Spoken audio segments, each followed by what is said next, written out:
오늘 본문의 말씀 보면 임금이 손님들을 보러 들어올 새 거기서 예복을 입지 않은 한 사람을 보고 그랬습니다. 임금이 손님들을 보러 할 때에 이 보다는 것은요, 언어로는 다름이 아니라 주의 깊게 눈여겨본다라는 뜻을 가지고 있습니다. 그러니까 그냥 대충 둘러보는 것이 아니라 임금이 많은 사람들을 보고 있지만 그러나 이 임금은 주의 깊게 한 사람 한 사람을 정확하게 명확하게 보고 있다라는 것을 의미하고 있습니다. 이걸 다른 말로 하면 하나님은 사람을 감찰하고 계시다라는 것을 우리가 알아야 됩니다. 그래서 하나님이 항상 우리를 지켜보고 계시다. 하나님이 나를 지켜보고 계시다.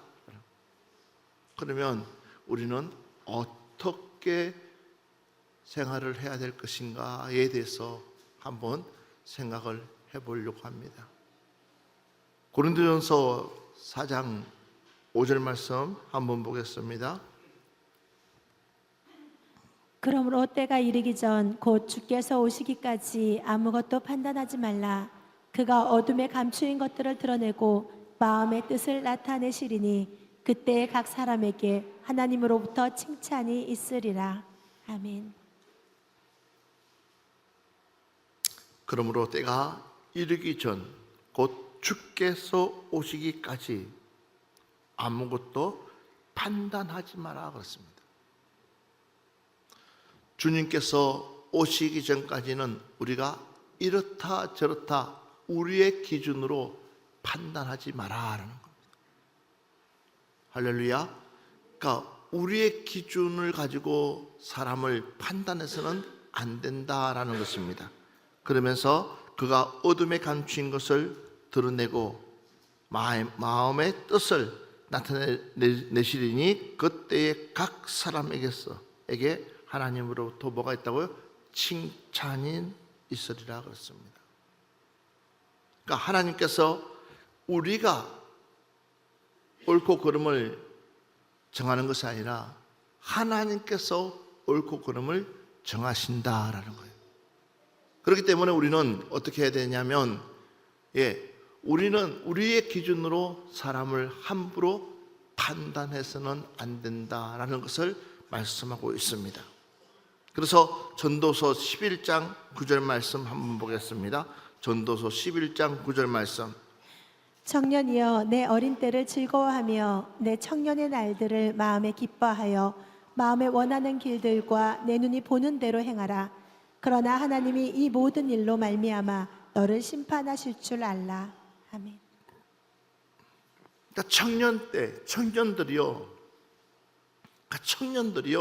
내 어린 때를 즐거워하며 내 청년의 날들을 마음에 기뻐하여 마음에 원하는 길들과 내 눈이 보이는 대로 행하라 그랬습니다. 그러니까 한마디로 말하면 청년 때에는 누구나 다 호기심도 많고 하고 싶은 것도 많고 야망도 있고 그렇기 때문에 중요한 것은 그 모든 일을 하나님께서 허락하시되 허락을 하십니다. 하지 말라는 거 아닙니다.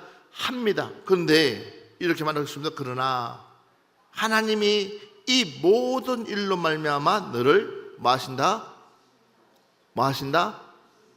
뭐가 기다리고 있어요? 너가 마음껏 하시되 너 하고 싶은 거를 하되 그러나 중요한 것은 하나님께서 너에게 심판을 하실 것이다 라는 거예요. 여러분 에덴 동상처럼 아름다운 곳이 어디 있고 우리 인간에게 있어서 가장 살기 좋은 땅, 한마디로 말하면 그곳에서 인간이 하고 싶은 걸 다 할 수 있는 그런 아름다운 곳이고 내가 먹고 싶은 거 다 먹을 수 있는 그런 곳인데도 불구하고 하나님께서 한 가지만 약속을 지키라고 말씀하셨습니다. 그 한 가지가 다름이 아니라 동상 주황에 있는 선악을 알게 하는 그 나무는 안 먹지 말라고 하나님이 이 법을 하나 선정해 놓고, 그리고 나머지는 너 마음대로 해라 라고 했습니다.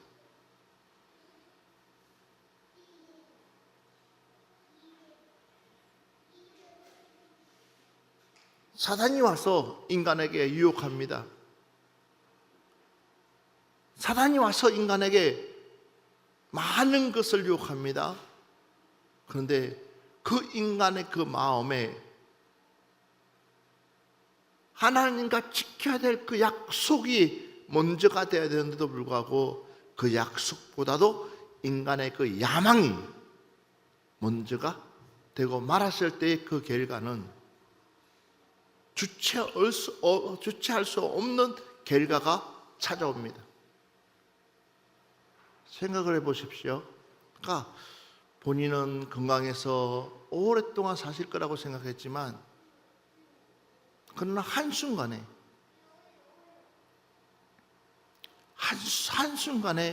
무너지는 것을 우리가 볼 수 있습니다. 여러분,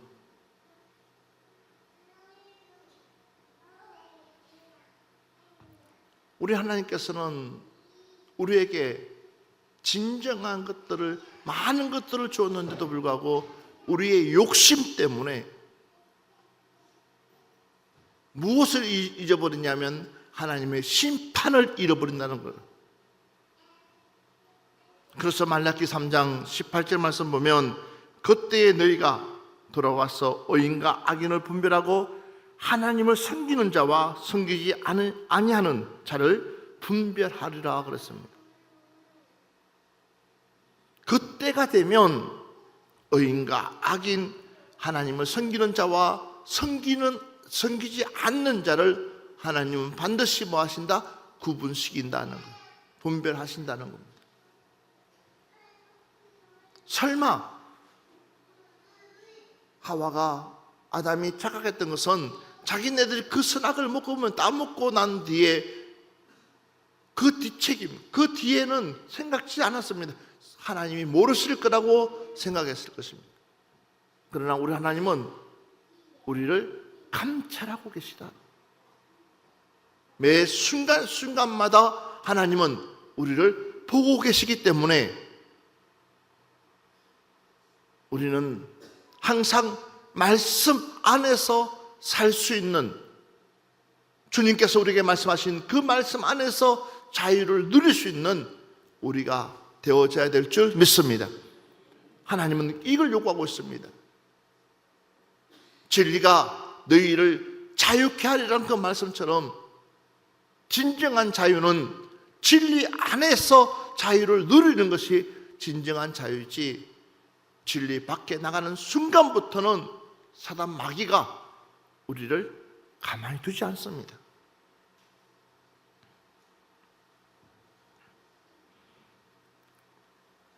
마태복음 24장 46절 말씀 보면, 주인이 올 때에 그 종이 이렇게 하는 것을 보면 그 종이 복이 있으리라.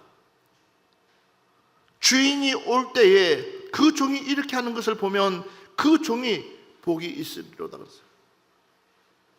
여러분, 우리의 주인은 하나님이십니다. 저와 여러분의 주인은 하나님이십니다. 그러면 하나님께서 기뻐하는 그 삶을 매 순간순간마다 하나님 중심으로 살아간다면 우리는요, 복 있는 사람이 되고 말 것입니다.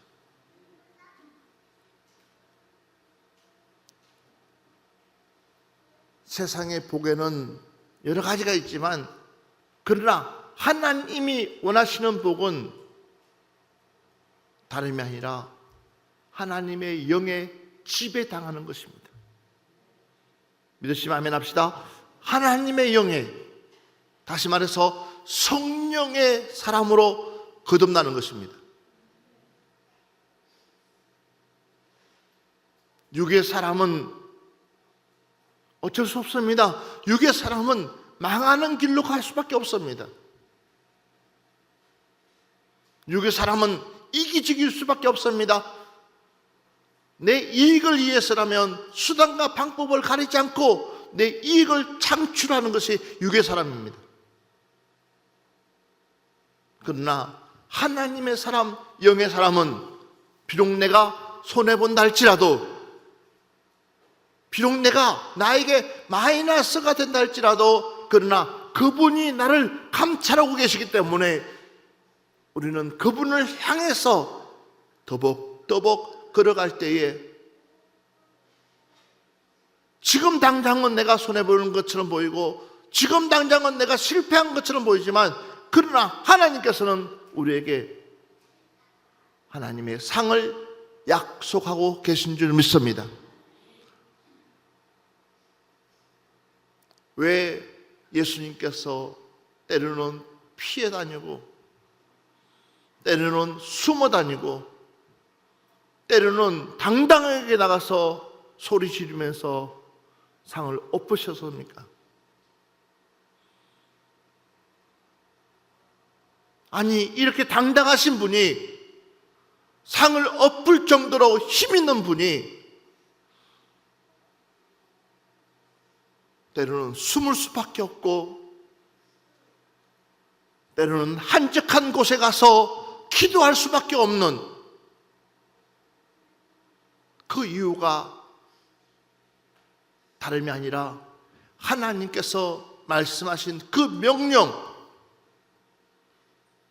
하나님께서 우리에게 이루시고자 하는 그 뜻을 위해서, 그 사명을 위해서 하나님이 늘 자신을 보고 계시기 때문에, 그러니까 예수님은 철저하게 하나님의 중심의 삶을 살았기 때문에 우리가 보면 답답할 정도로 저렇게까지 손해볼 수 있을까? 저렇게까지 자신을 내려놓을 수 있을까? 할 정도까지도 예수님은 자신을 포기하고 자기를 보내신 그분의 뜻에 모든 것을 맞춰가는 것을 볼 수 있습니다. 마찬가지예요. 우리도 감찰하시는 하나님이 매일매일 우리를 감찰하고 있는데, 우리가 하나님 뜻대로 살기 위해서 몸부림치면서 말씀과 더불어 싸우며 나가게 되면 하나님께서 우리의 심령을 보시고 우리의 중심을 보시고 하나님이 우리에게 복을 안 주시겠냐는 거예요. 사랑하는 여러분들이요, 우리 하나님 마음에 합한 자가 됩시다. 마태복음 25장 21절 말씀 한번 보겠습니다. 그 주인이 이르되 잘하였도다 착하고 충성된 종아, 내가 적은 일에 충성하였음에 내가 많은 것을 내게 맡기리니 내 주인의 즐거움에 참여할지어다 하고. 아멘. 여러분이 알다시피 1달란트나 2달란트나 5달란트 가지고 있는 이 사람들을 향해서 결과물을 가지고 2달란트 사람에게 이렇게 말씀하고 있습니다.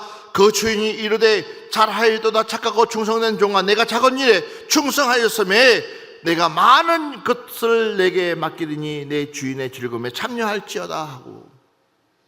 크게 아멘 합시다. 왜? 남겼기 때문에.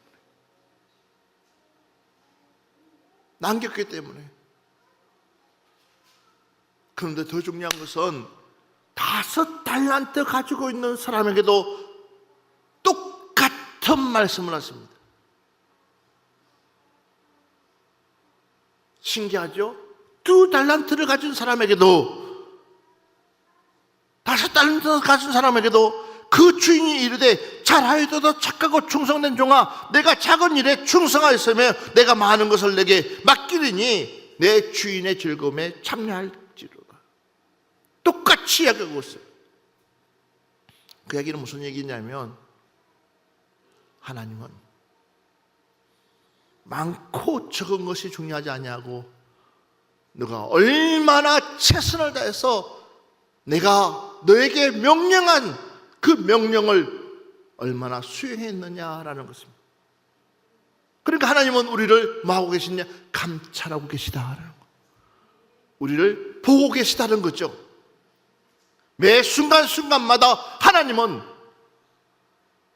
우리를 보고 계시다. 그래서 우리가 하나님 앞에 하나님 앞에 게으르지 아니하고 나태하지 아니하고 열심히 하나님 앞에 일하게 되면 하나님은요 우리에게 말할 수 없는 은혜를 베풀어 주신 줄 믿습니다. 할렐루야. 봐보십시오. 여러분들이 잘 알고 있는 베드로와 요한, 야고보, 어쩌면 하나님 예수님의 수제자들이죠. 가장 가까이서 예수님을 섬기고 모시고 따랐습니다. 그렇지만 그들은 마지막 그 순간에 가장 중요할 때를 놓쳤습니다. 예수님께서 잡혀가시기 전에 겟세마네에서 기도할 때에 그들은 그냥 육신에 못 이겨서 그냥 잠잘 수밖에 없었습니다. 조금이나마 예수님의 그 기도 소리를 귀담아 들었더라면, 조금이나마 예수님께서 원하시는 그 방향이 뭔지를 조금이나마 그들이 눈치채고 알았더라면 아마 성경은 다르게 해석하고 다르게 썼을 것입니다. 그런데요, 그들은 몰랐어요. 말 그대로 몰랐습니다. 이야기가 무슨 얘기냐면, 따라는 다녔고 함께 다녔고 같이 사역했지만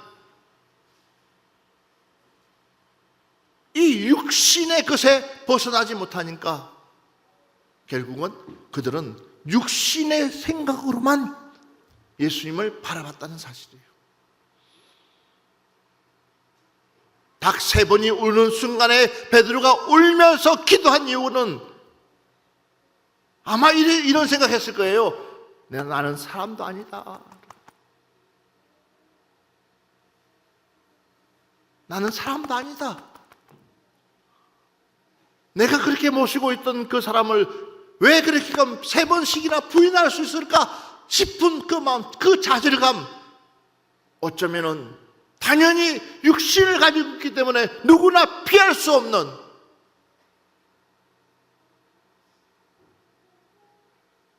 목숨이라는 것이 두렵기 때문에. 그렇지만 우리 주님은 부활하고 난 뒤에 베드로에게 찾아가서 아무렇지 않게 너에게 평강이 있을지어다,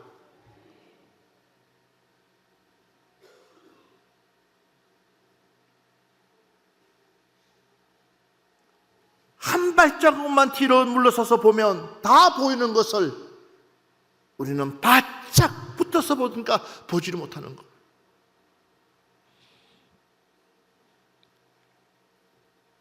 그러니까 누구의 생각이 더 커요? 내 생각이 더 크다는 거예요. 왜? 바짝 붙어서 있기 때문에. 한 발자국만 물러서서 우리 주님이시라면 어떻게 하실까? 우리 하나님이시라면 어떻게 하실까? 라고. 과연 하나님이라면 어떻게 하실까? 라고 한 번만 자신에게 물어본다면 우리는 다 변화될 수 있고 바뀔 수 있고 그분의 마음을 헤아릴 수 있을 것입니다. 그런데도 베드로는 여전히 형제들을 모아서 물고기 잡으러 가고 맙니다. 그런데도 우리 주님은 또다시 해변가에서 생선을 구워놓고 그들을 맞이합니다. 불을 피워놓고 가져온 생선 가져오라고 구워서 그들에게 줍니다.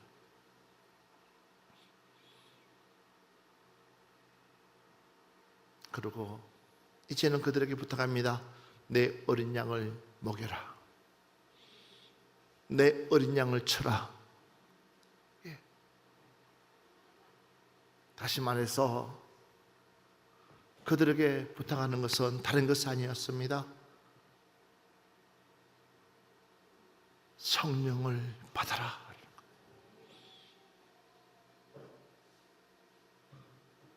하나님의 은혜를 받으라는 거예요. 하나님의 은혜를 받지 못하면 여러분,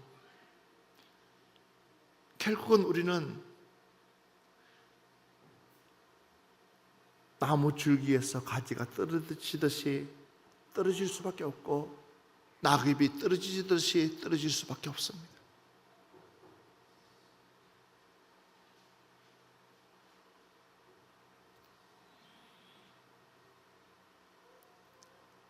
이 요한과 베드로,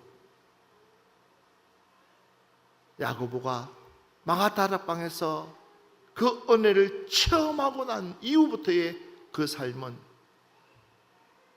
하나였습니다. 하나님이 감찰하고 있다는 그 사실을 깨우치고 난 뒤에 그들이 할 수 있었던 것은 단 하나였습니다. 그 하나가 뭔지 아십니까? 매일 성전에 모이더라. 아멘 합시다. 매일 성전에 모이더라. 성전에 뭐하러 갑니까? 그들은 다른 거 아니었습니다. 하나님 앞에 기도하기 위해서 갑니다. 왜요? 자신을 쳐서 복종시키기 위해서.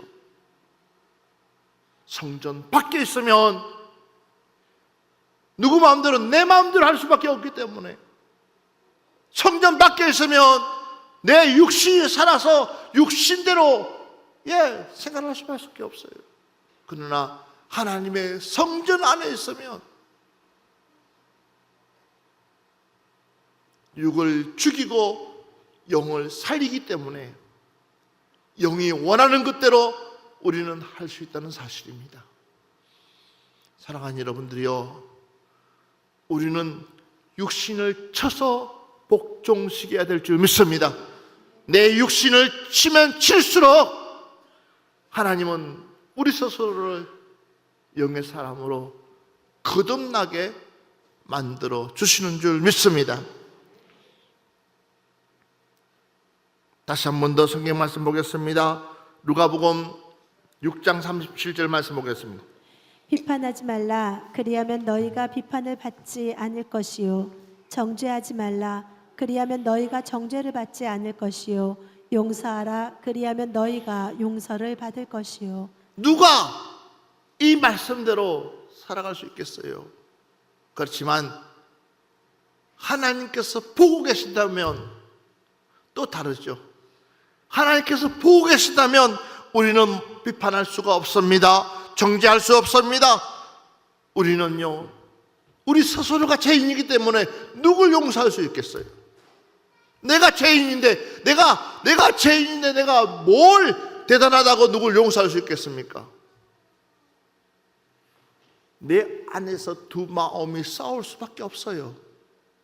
우리 인간인지라 싸울 수밖에 없어요. 하나는 하나님의 마음, 선한 마음, 하나는 악한 마음이 싸울 수밖에 없어요. 그런데 우리가 이 두 마음을 가지고 매일 공존하면서 살아가는데, 우리가 하나님의 전에 모이면은 당연히 선한 마음이 이겨요. 왜? 모든 환경이나 모든 분위기가 선한 마음이 맞게끔 이야기하고 맞게끔 나가니까는 이길 수밖에 없어요. 그러나 세상으로 나가게 되면 작은 것도 양보하지 않아요.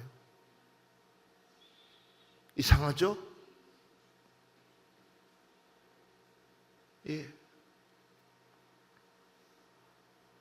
사랑하는 여러분들이요, 우리는 내 안에 있는 주님의 마음이 매일매일 성해야 될 줄 믿습니다. 왜? 하나님은 우리를 감찰하고 계시기 때문에, 우리를 지켜보고 계시기 때문에. 할렐루야. 오늘 마지막 말씀 한번 보겠습니다. 야고보서 4장 11절 말씀 보겠습니다. 형제들아 서로 비방하지 말라. 형제를 비방하는 자나 형제를 판단하는 자는 곧 율법을 비방하고 율법을 판단하는 것이라. 내가 만일 율법을 판단하면 율법의 준행자가 아니요 재판관이로라. 아멘. 자, 형제들아 서로 비방하지 말라 그래서 서로 비방하지 말라. 형제를 비방하는 자나 형제를 판단하는 자는 곧 율법을 비방하고, 곧 율법이 뭡니까? 하나님의 말씀을 비방한다는 것. 우리는 누구도 판단하거나 비방해서는 안 됩니다. 우리는 예수 그리스도의 사랑으로 모든 것을 덮어주고 품어줘야 될 줄 믿습니다. 이것이 주님 말씀하신 거거든요.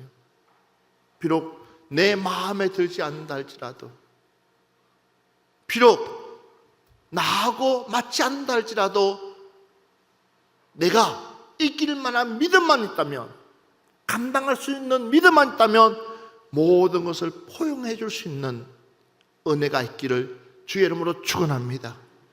내가 내 안에 예수 그리스도의 힘만 있다면, 주님의 힘만 있다면 그 어떠한 상황이 되어진다 할지라도 우리는요 함께 더불어서 갈 수 있는 주님의 사랑이 여러분에게 있기를 주의 이름으로 축원합니다. 그래서 하나님은 우리의 무엇을 보시느냐? 중심을 보신다. 우리 옆 사람 보면서 하나님은 당신의 중심을 보십니다 라고. 아멘. 아멘. 다시 한 번 더, 하나님은 우리의 마음을 보십니다 라고 얘기합시다. 우리 마음이 어떤지, 우리 마음이 어떤지 오늘 여러분들에게 이번 한 주간도 나를 감찰하고 계시는 그 하나님, 내가 어느 장소에 있든지 당당하게 그 하나님을 기쁘시게 해줄 수 있는 우리 푸른 동산교회 성도님들 되기를 주의 이름으로 축원합니다.